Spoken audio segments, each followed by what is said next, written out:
여러분 안녕하십니까. 양영태TV의 양태입니다. 오늘은 7월 24일입니다. 내일이면은 25일이면은 윤석열 검찰총장 취임 1주년이 됩니다.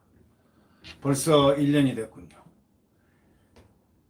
그러나 여러분 잘 아시다시피 윤석열 검찰총장은 취임 1년 동안 살아있는 권력에 맞서다가 만신창이가 되어 있습니다. 그러나 국민들 속에 살아 있습니다. 그 이유는 딱 한 가지입니다. 법과 원칙에 따라서 국민을 바라보고 왔기 때문입니다.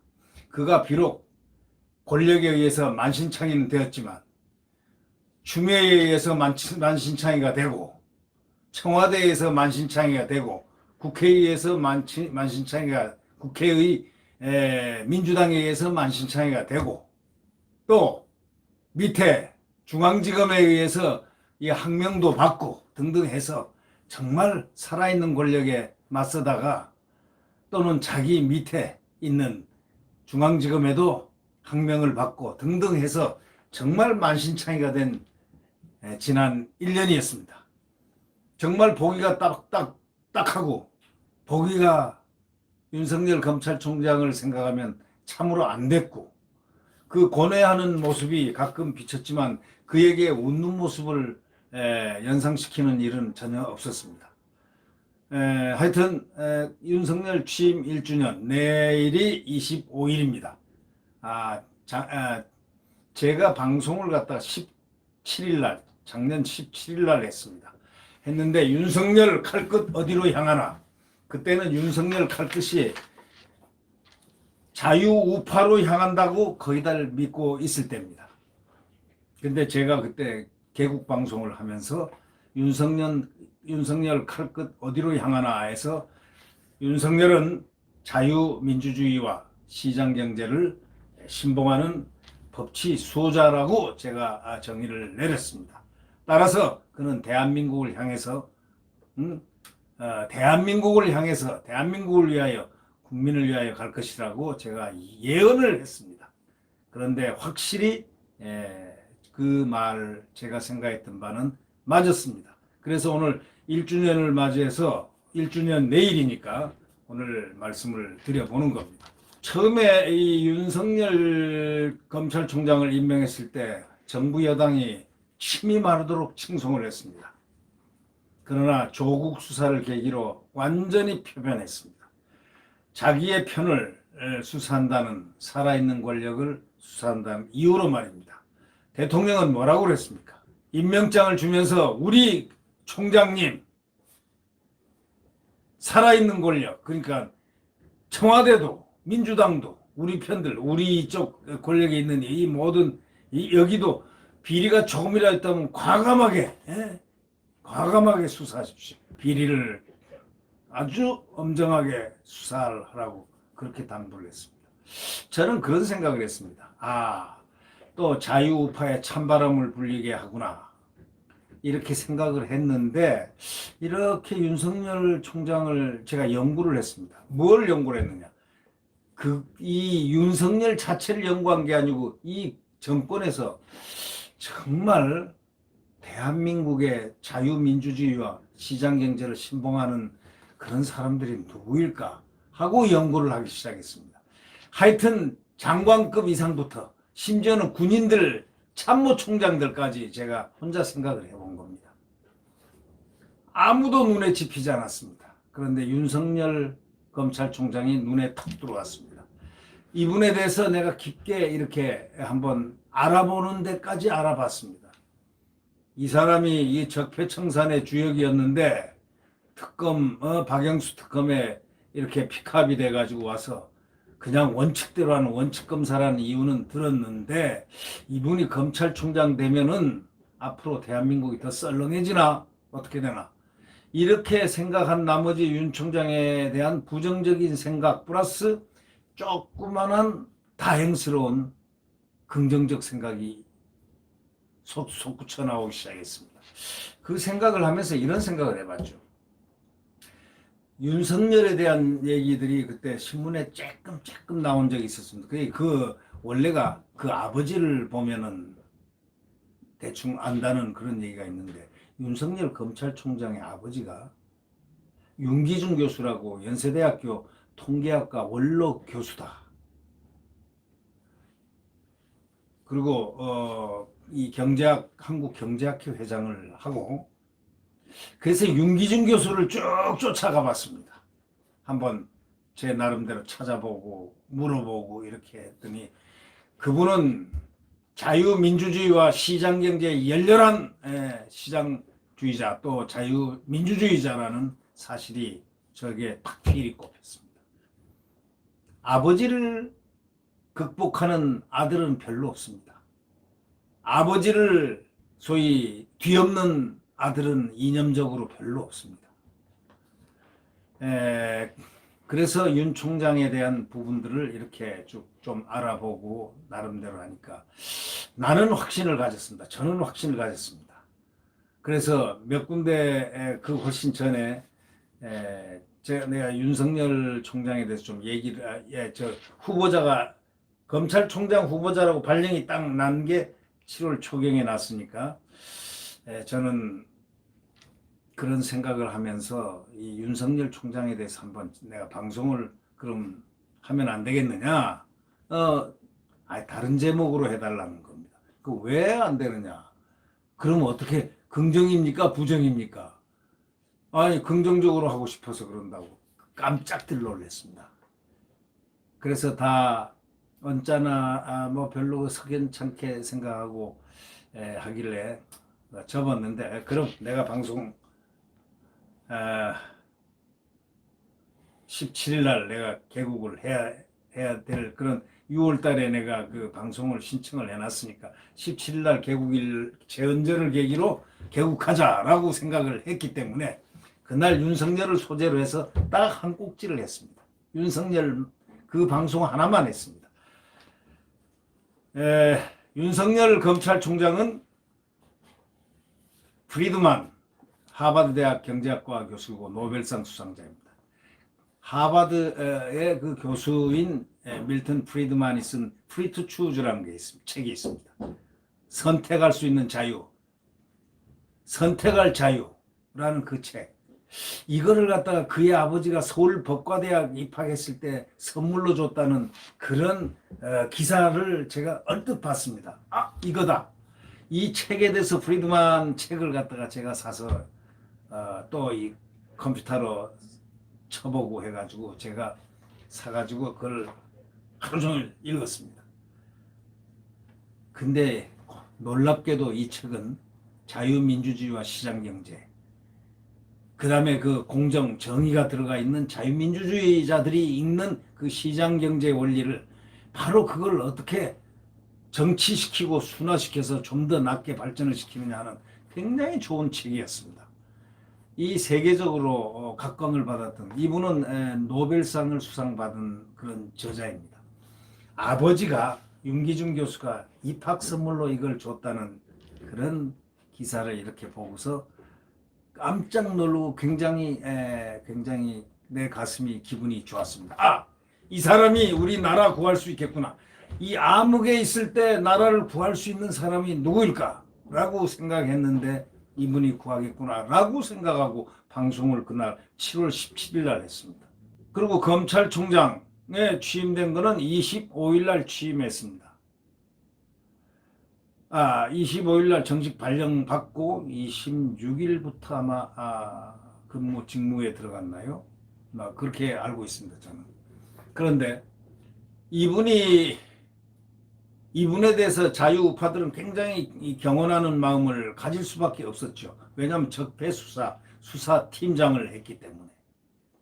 그리고 그가 국정원 댓글 수사를 갖다 원칙적인 수사를 해가지고 정권의 미움도 사고 뭐 등등 이런 상당히 원칙 검사라는 그 얘기를 들으면서 고시에 9번째 낙방을 해서 9번째 합격을 했다는, 그 당시 옛날 고시는 어려웠습니다.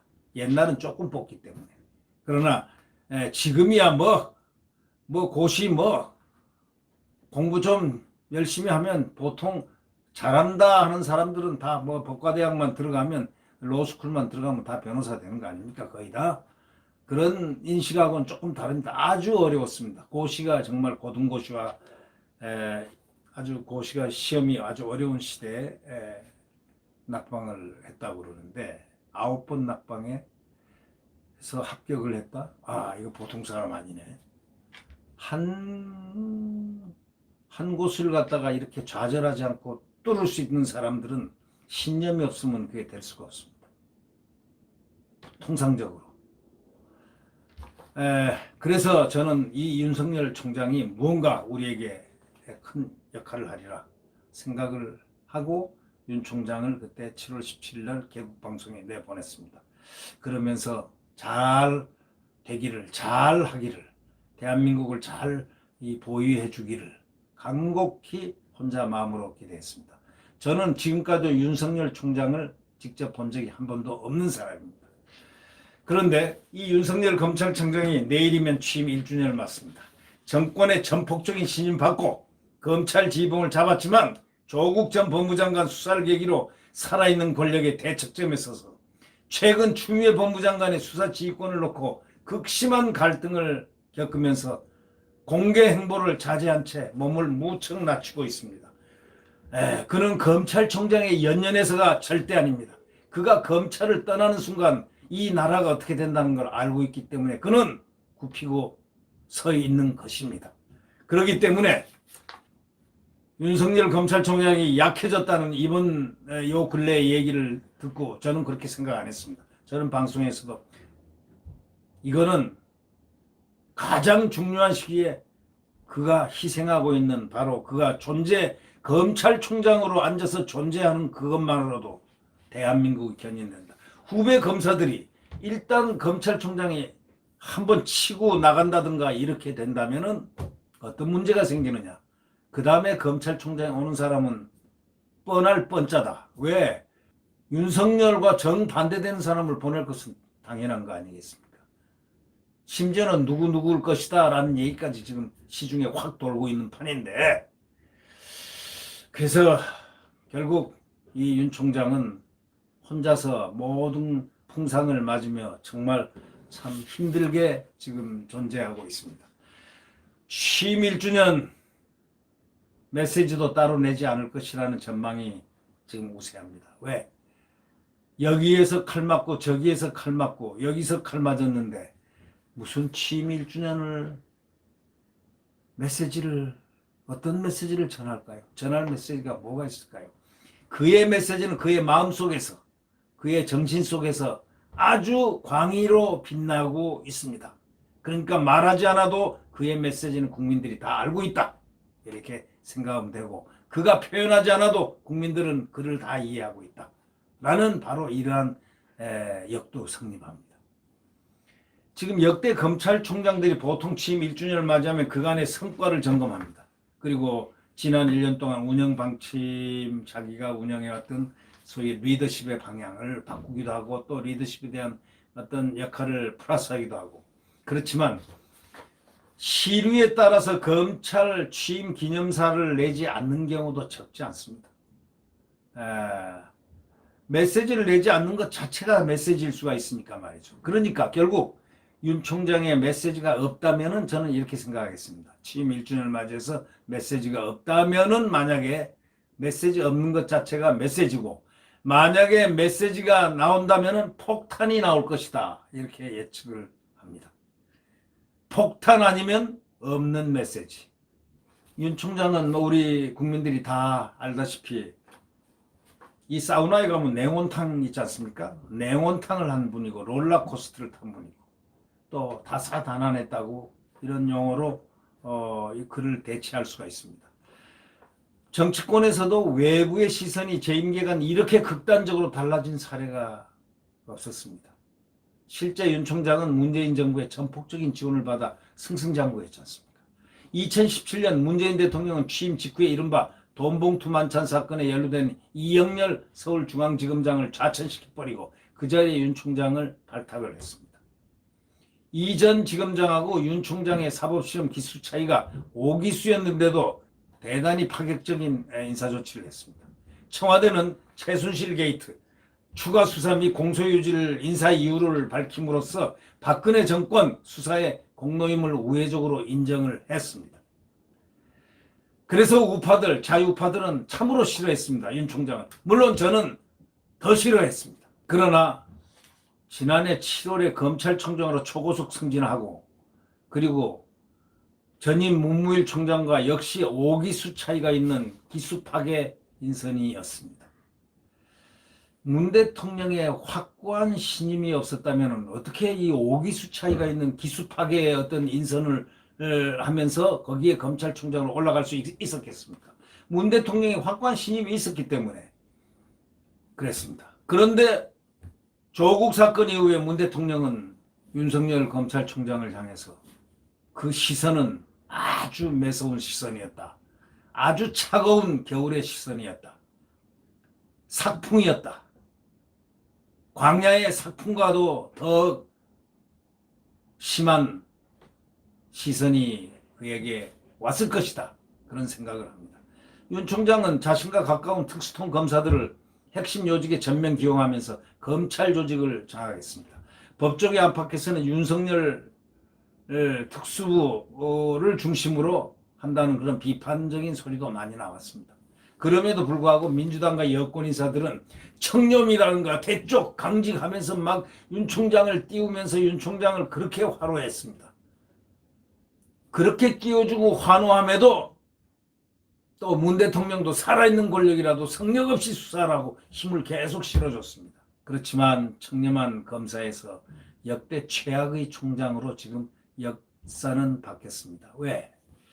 역사가 그를 그렇게 만든 것이 아니고 이 정권이 청렴한 검사에서 역대 최악의 총장으로 만들어 놓은 겁니다. 그러나 국민의 최선의 총장, 최고의 총장으로 지금 돼 있습니다. 청렴한 검사에서 역대 최고의 검찰총장으로 지금 저를 비롯해서 모든 국민들은 또 야권은 그를 높이 평가를 하고 있습니다. 왜냐? 그는 살아있는 권력을 겨냥하면서 그는 소신대로 평소의 신념대로 나는 사람에 충성하지 않는다. 나는 수사를 할 뿐이다. 법과 원칙에 따라서 국민을 바라보며 그대로 간다. 이 그가 취임할 때 얘기했던 그 얘기 그대로 같습니다. 성역 없는 수사, 그야말로 성역 없는 수사, 그 힘든 성역 없는 수사를 결행에 들어가면서 이제 여권에서는 비토했습니다. 비토 기류가 형성되고 드디어는 추미애 여성 장관이 와서 인사권을 통해서 조 전 장관 수사에 중추이자 윤 총장의 측근인 검사들을 콕 찍어져 다 날려버렸습니다. 1차, 2차에 걸쳐서 다 수족을 다 잘라버렸습니다. 그 막강하던 검찰 하루아침에 추풍낙엽으로 만들어버렸습니다. 그러나 그는 절대로 좌절하지 않았습니다. 총선을 거치면서 여권 인사들 이제 176석의 거대 여당이 됐다고 더 집중적인 힘으로 윤 총장을 향한 비판 또는 윤 총장 죽이기가 강도가 너무나 세졌습니다. 윤 총장 비난을 정치적으로 이용했던 최강욱 열린민주당 대표는 차치하고라도 전날 국회 대정부 질문에 나선 박범계 민주당 의원조차 윤 총장 장모의 장고 조작 의혹을 거론하면서 선택적 수사, 선택적 정의라고 비난하고 났습니다. 누가 윤 총장을 만들어냈습니까? 문재인 대통령이 만들었고 그들이 다 심사를 했고 완벽하다고 했고 그리고 장모라든가 그 가족들은 오래전에 법적으로 하자가 없음이 다 밝혀진 그런 상황인데도 불구하고 다시 끄집어냈습니다. 자, 권력이 이만큼 무섭다는 걸 국민들에게 보여준 겁니다. 국민들은 그것을 보고서 놀랐습니다. 아니 권력이면 이렇게 다 할 수가 있는가? 이렇게 사람을 죽일 수가 있는가? 아니 가족, 장모, 사건 그 옛날에 다 종결되고 한 거 그걸 또 끄집어내는가? 그게 뭘 그렇게 큰 거라고? 이제 국민들은 이제 다 알기 시작했습니다. 그래도 말 한마디 없이 윤 총장은 자기의 일을 그대로 갔습니다. 선택적 수사, 선택적 정의라고 이렇게 비난하고 있는 이 정권, 윤 총장을 향해서 그렇게 얘기합니다. 이 박 의원은, 이 박범계 의원은 윤 총장과 사법연수원 동기입니다. 과거 사석에 있었던 미담까지 소개하면서 윤 총장을 칭송을 했던, 검찰총장 될 때 칭송했던 인물입니다. 그러나 이 정치는 그런 것이죠. 선악의 판단이 자기 주관적이고 권력적인 판단을 위해서 선악의 판단이 존재할 겁니다. 특히 이 정권, 이 좌파 정권은 그 정도가 어떠한 정권보다 더 심하다. 우리는 군사정권도 겪어봤고 다 했지만 군사정권은 논리와 합리가 있었다. 이 정권은 논리와 합리가 결여돼 있다. 오로지 자기 정권에 맞으면은 오케이, 우리 편이면 좋고 우리 편 아니면 아니다라는 바로 이분법적인 논리가 강했다. 군사정권은 그런 것 없었다. 이분법이 없었다. 군사정권을 비판하지만은 지금 군사정권 시절이 훨씬 좋다고 하는 국민들이 많다는 것은 무엇을 의미하는가? 바로 이런 문제입니다. 윤 총장에게 앞으로 남은 1년이 전망도 밝지는 않습니다. 저는 한 달 전인가 그런 얘기를 했습니다. 윤 총장을 이렇게 생각을 하면서 저의 방송을 통해서 이런 얘기를 했습니다. 아니, 대통령이 임명권자인데 이렇게 추미애에게 이렇게 당하고, 이렇게 모멸을 당하고, 능욕을 당하고, 정말 조롱을 당하면서 검찰총장이 법무부 장관에게 이토록 이렇게 당하고 있는데 차라리 잘라버리라 이거예요. 잘라라, 해임시키면 되지 않느냐. 대통령이 왜 해임을 안 시키는가? 그래서 추미애 장관이 대리인이라는 얘기가 나왔지만 무소불위의 권력을 추미애 장관이 검찰총장에게 했습니다. 드디어 검사장, 전국 검사장들이 불법하고 적법치 못하다, 위법이다, 그 지휘권 발동, 지금 이성윤 검찰에서 하고 있는 채널 A와 그 다음에 그 한동훈 검사장, 소위 검언유착이라고 프레임을 만들어가지고 그런 수사를 하고 있는 지금 서울지검에 대해서 수사에 손 떼라는 수사 지휘명령이 나왔습니다. 이것이 불법이고 위법적이고 탈법이다라는 걸 검사장회에서 확인을 했습니다. 전국 검사장회입니다. 극소수 한두 명을 빼놓고는 전부 찬성을 했습니다. 위법하고 적법치 못하다. 자, 이런 지금 상황에 윤석열 총장이 서 있습니다. 그리고 지금 어려움에 처한 것은 사실입니다. 그러나 생각해 보십시오. 저는 이 속담에서 가장 중요한 속담 하나를 저는 항상 마음속에 기억하고 있습니다. 저는 지금 나이가 많이 됐지만 그러나 저의 가슴에는 나이를 의식하지 않는 가장 중요한 그 힘이 있습니다. 그건 뭐냐? 도전과 응전입니다. 계속 도전하라. 자기가 옳다면 계속 도전하라. 힘이 있다면 도전하라. 그리고 싸움을 걸으면 응전하라. 그리고 부셔져라. 죽음을 무릅쓰고 응전하면 반드시 살 겁니다. 그게 바로 필사즉생 아닙니까? 그리고 태양은, 우리가 흔히 잘 아는 얘기지만 태양은 내일 다시 떠오른다. 바로 새벽녘, 오늘 새벽녘이 가장 춥다. 조금 몇 시간 뒤면 장렬하는 태양, 그 희망이 솟아오른다. 저는 이런 얘기를 많이 했습니다. 그런데 지금 윤석열 총장, 그에게도 이렇게 힘을, 조그만 힘이라도 보태주는 것은 그 이유는 딱 하나입니다. 그는 법과 원칙에 따라서 국민을 바라보고 가는, 그러면서 살아있는 권력에 대해서 대한민국 헌법을 수호했기 때문입니다. 얼마나 그분의 역할이 중요한지 모릅니다. 그분은 차라리 임명권자에서 해임되는 편을 선택하고 있을 겁니다. 그는 대통령이 한마디만 하면 조용히 딱 그 길로 떠납니다. 그 길로 떠나면서 국민의 품에 안길 겁니다. 국민들은 그를 절대로 잊지 못합니다. 왜냐하면 어려운 시절을 그가 사람인 권력을 헌법적 위반이라는 그 사실로 인해서 국민을 바라보면서 법과 원칙을 지켜왔기 때문입니다. 검사답게 성역 없는 수사로 그는 돌파구를 찾고 있는 것 같습니다. 그렇다고 해서 그가 지금 죽었느냐? 아닙니다. 그는 그의 칼은 그의 가슴 속에 많이 가질 수 있는 칼이 있습니다. 그거는 그가 살아온 강직한 검사로서의 칼이지만 더 중요한 것은 바로 이 정부가 내세웠던 정의와 공정의 칼입니다. 그것을 윤석열은 정의와 공정의 칼을 순수한 정의와 순수한 공정의 칼을 그는 마음속에 틀림없이 갖고 있을 것입니다. 그러하기 때문에 그럴수록 이 정권은 그를 해임을 시키지 않는 것 같습니다. 왜 해임을 안 시킵니까? 싫으면 해임을 시키고 누구를 자기가 좋아하는 사람을 임명하면 되는 겁니다.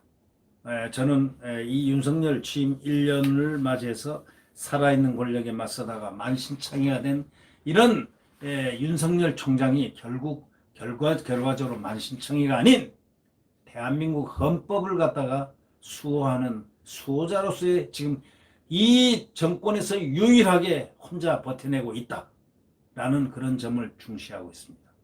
그가 정말 속된 말로 목이 쳐져 내동댕이 치는 한이 있더라도 그는 국민 속에서 있을 겁니다.